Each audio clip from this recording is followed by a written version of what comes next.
What goes on when I get to spitting game?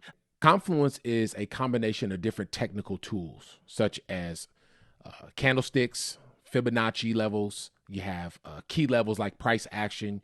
You have supply and demand zones, and you also have chart patterns that people use when it comes to Confluence. Confluence also helps to filter out different false signals, right? Helps you identify probability trade setups, the high probability trade setups.